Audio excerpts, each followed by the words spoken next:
Tras secuenciar el genoma humano y el de multitud de otros organismos, el nuevo objetivo es recopilar información sobre todos los genes de los seres vivos. Esa colosal genoteca permitirá conocer y aprovechar la enorme diversidad genética para múltiples aplicaciones en la medicina, la energía y la alimentación. Punset conversa hoy con uno de los grandes responsables de esta era en la que estamos pasando de leer el código genético a escribirlo. El premio Nobel Hamilton Smith dirige un equipo de investigación sobre biología sintética y bioingeniería en el Craig Venter Institute, centro puntero de la biotecnología actual y del futuro.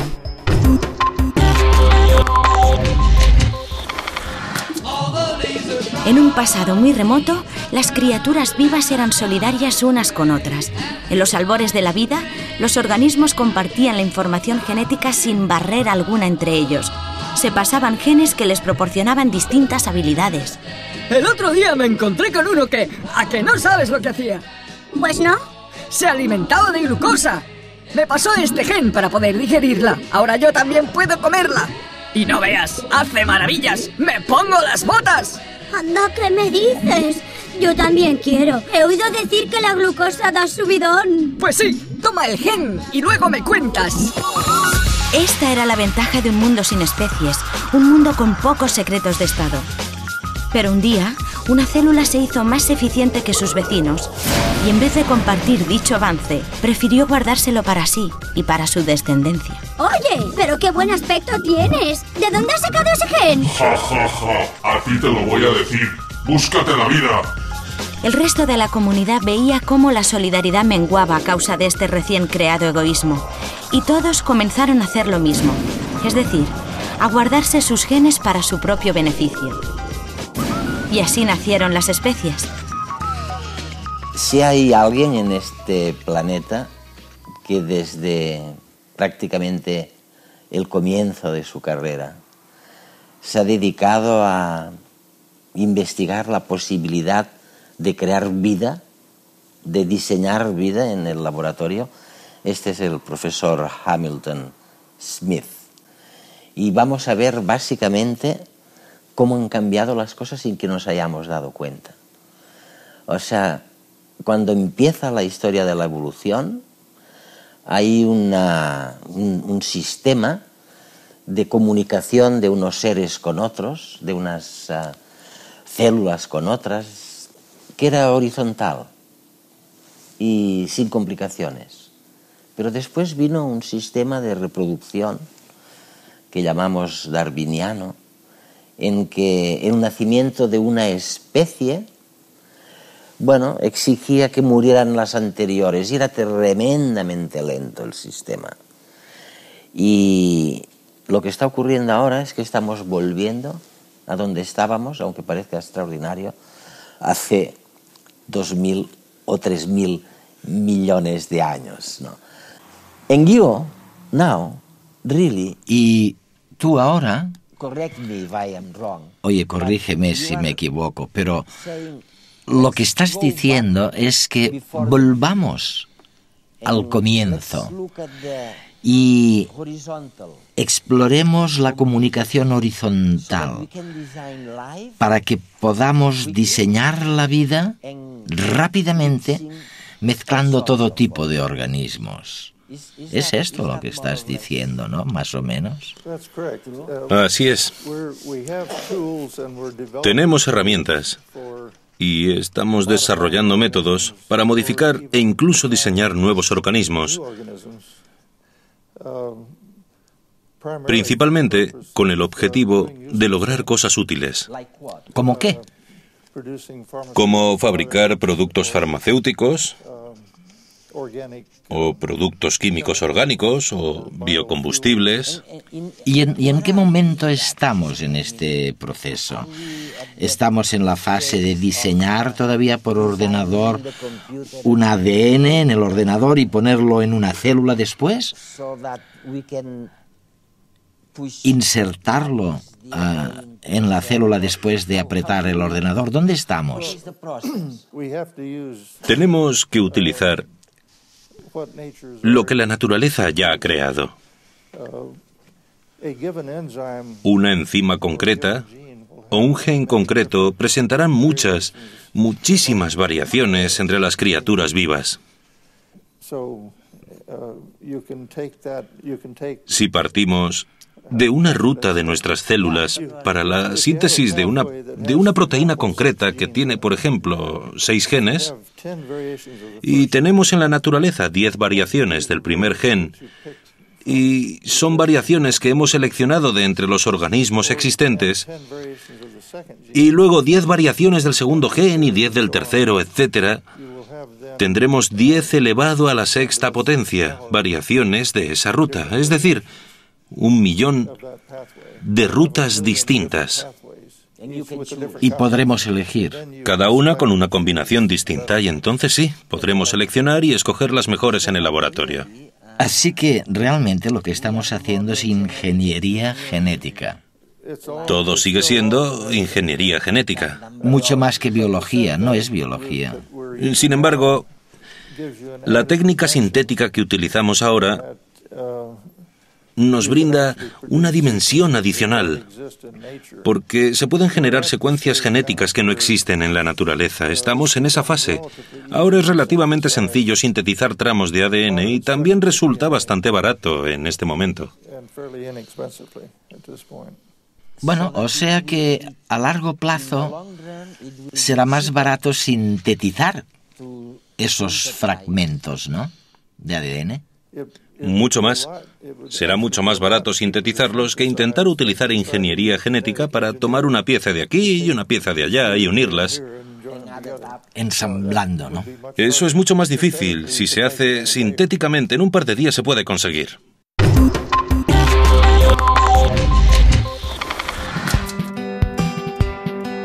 Actualmente, pertenecer a una especie implica que llegas a la vida con una serie de genes. ¿Pero realmente no hay posibilidad de jugar con ellos? La agricultura y la ganadería son el mejor ejemplo de que esto sí es posible. Durante miles de años, los humanos han cruzado los mejores individuos de cada especie para lograr las mejores manos.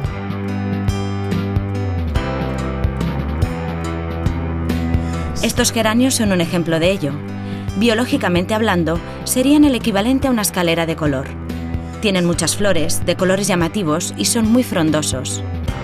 Todo parece indicar que el ser humano ha tenido algo que ver.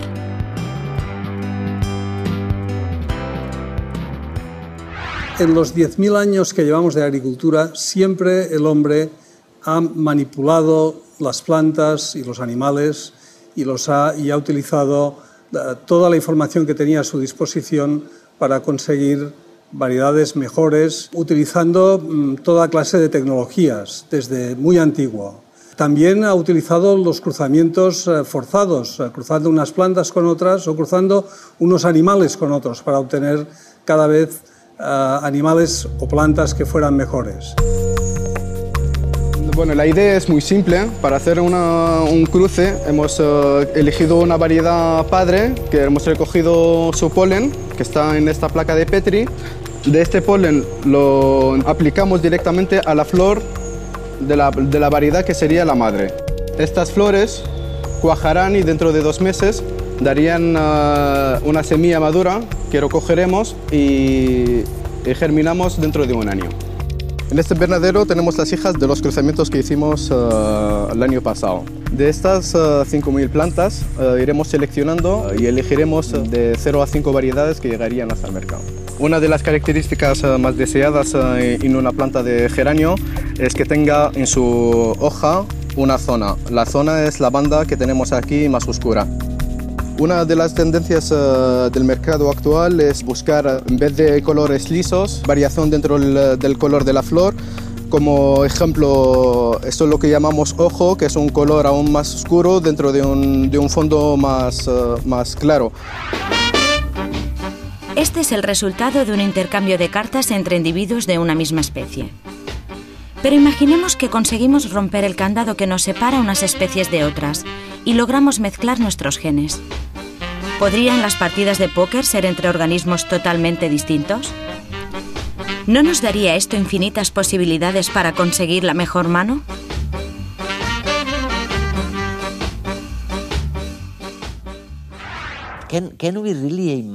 ¿Podemos imaginar una situación en el futuro, estoy hablando del futuro, claro, en la que mis nietos jueguen en su habitación a cultivar y criar distintas plantas y organismos, animales, arbustos, simplemente seleccionando de entre el enorme repertorio que nos ofrece la naturaleza?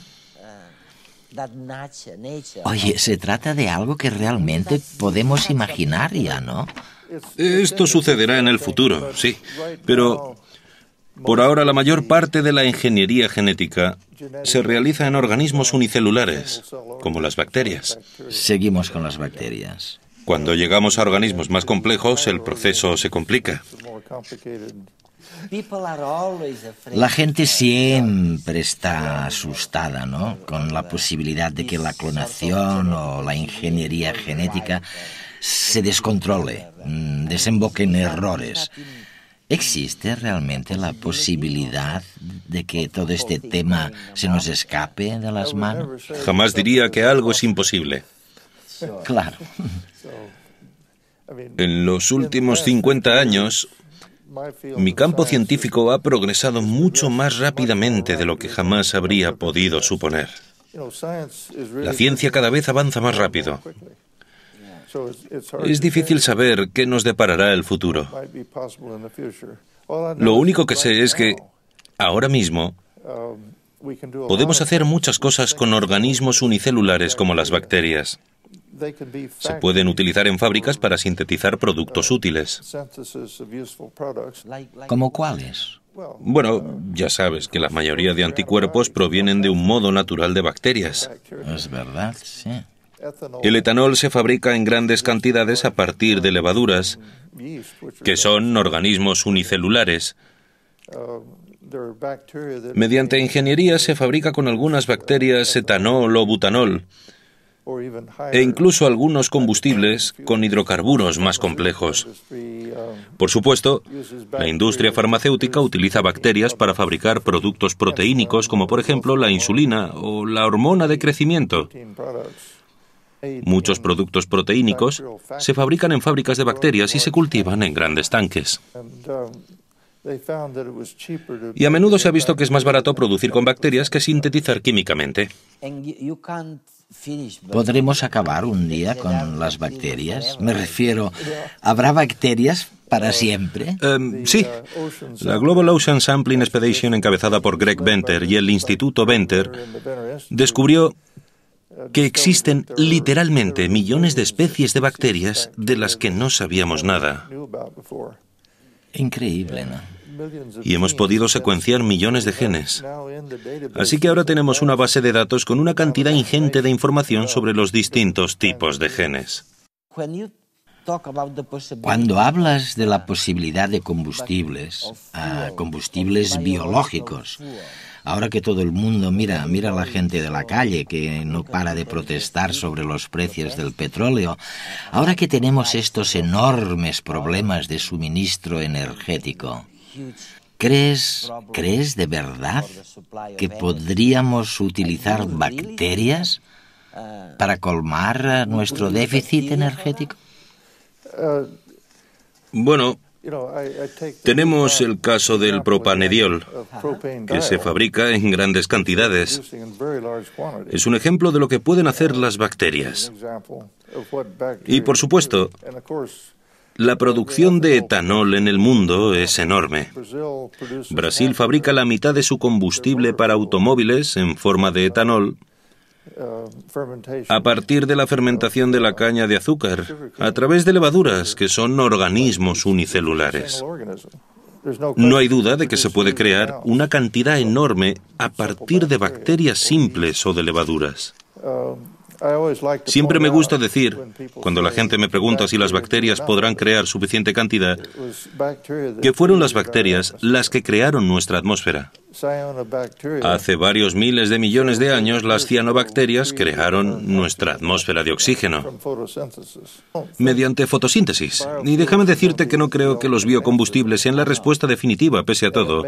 Mira, recordemos que los combustibles más eficaces son los hidrocarburos con 8 o 10 átomos de carbono. El etanol solo tiene 2 átomos de carbono y está parcialmente oxidado, así que no es un combustible demasiado eficaz. Pero el caso es que algunas bacterias pueden generar cadenas más largas. Y creo que aquí es hacia donde nos dirigimos. No solamente el etanol, sino el butanol o el dimetilbutanol serían posibilidades. Sin embargo, creo que probablemente tengamos que utilizar la energía nuclear en mayor medida.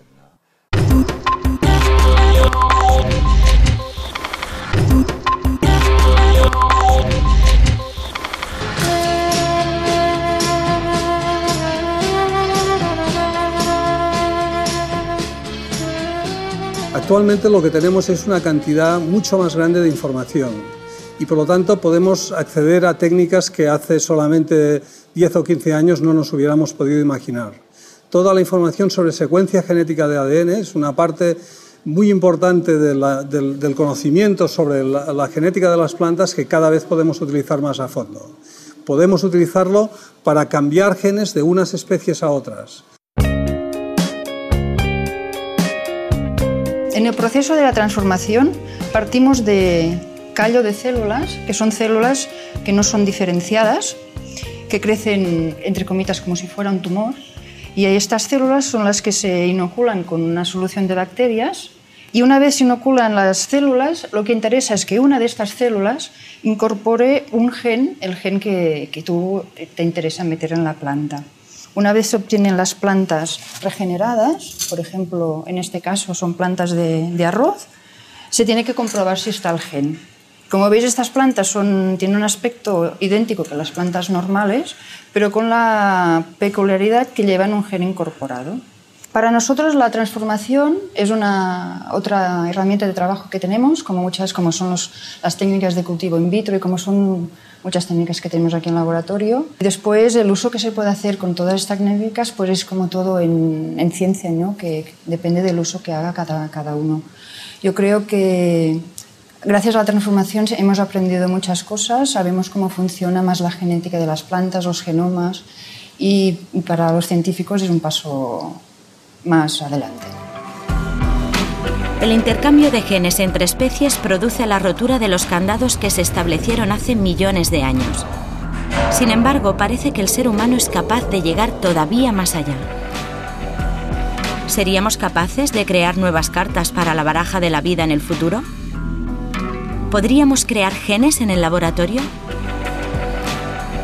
El equipo de investigadores de Hamilton Smith ha logrado fabricar en el laboratorio el kit de genes completo de una bacteria, a partir de la unión, una a una, de las pequeñas moléculas que forman los genes.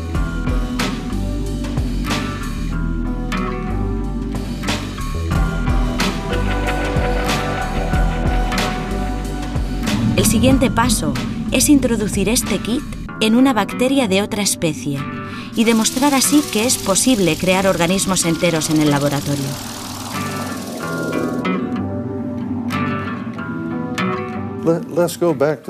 Volvamos al tema de la vida más simple posible, la célula mínima. Se trata de un problema en el que el Instituto Venter lleva trabajando más de 10 años. Se empezó con un organismo muy sencillo que solamente tiene 485 genes. Se trata de un micoplasma, un organismo natural, el más pequeño que conocemos. Sí.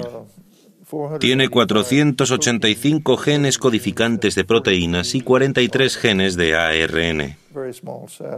Es un genoma muy pequeño. Pero la pregunta era si al cultivarlo en el laboratorio, todos estos genes eran necesarios o no. Y desactivando genes, uno a uno, descubrieron que alrededor de un centenar de esos genes no eran necesarios. Entonces, la pregunta fue si sería posible sintetizar el genoma de esa célula y dejar fuera esos genes, y luego comprobar si todo funcionaba, si seguía creciendo como una célula mínima. Las herramientas para eliminar genes de una célula viva todavía no están disponibles. Así que hay que hacerlo sintéticamente. Y hemos trabajado en esto durante 10 años. Y ahora hemos logrado sintetizar todo el genoma de esa célula.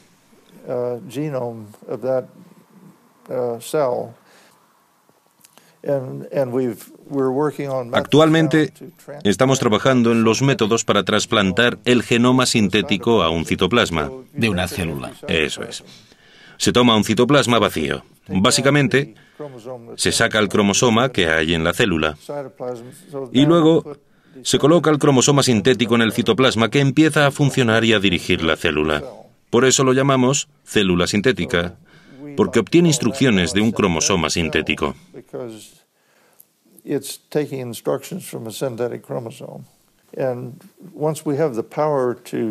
Y una vez se logra esto, es posible empezar a diseñar células. A diseñar vida realmente, ¿no? Sí. Ahora mismo queremos diseñar la célula mínima. Queremos entender completamente todo el conjunto de genes de una célula viva, saber qué hace exactamente cada gen en la célula y cómo encaja en el modelo celular.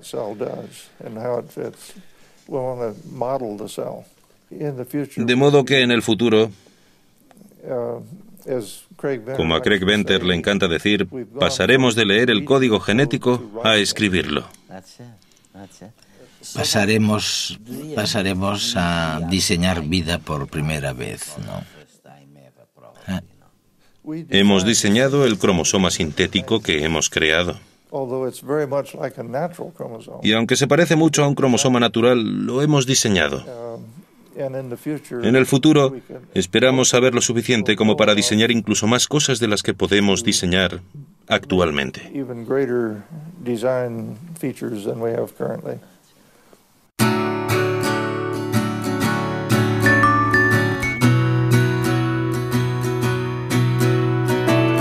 Cuando oigan por ahí que están a punto de crear vida artificial en el laboratorio, a partir de la nada, en realidad,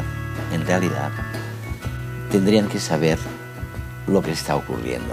Lo que está ocurriendo es que, por primera vez en la historia de la evolución, sabemos el mínimo de instrucciones genéticas que son necesarias para construir algo. Es decir, cuando queremos construir un organismo vivo, ¿cuántos genes hacen falta? Pues resulta que muy pocos, unos 300, 380. Eso hemos descubierto. La segunda cosa que hemos descubierto es que ahora podemos descifrar cada uno de estos genes en la naturaleza. Y tenemos una biblioteca, un archivo, para elegir el tipo de diseño de vida que queremos. Segunda cosa importantísima. Y la tercera, aunque les parecerá increíble, aunque parezca totalmente increíble, es que no sabíamos nada o casi nada de las células de que estamos hechos. Y ahora sabemos que si ponemos estas pequeñas instrucciones en la base, en el citoplasma de una célula, vamos a crear el tipo de vida que queramos. Vamos a poder diseñar la vida. Es algo importante que no había ocurrido en más de 3.000 millones de años.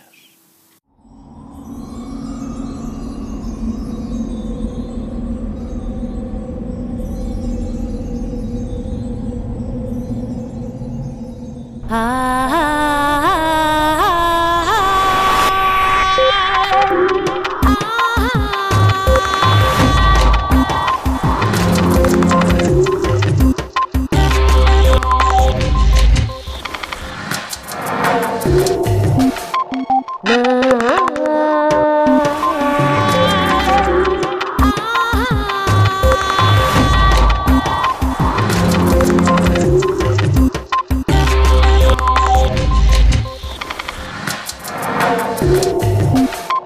Na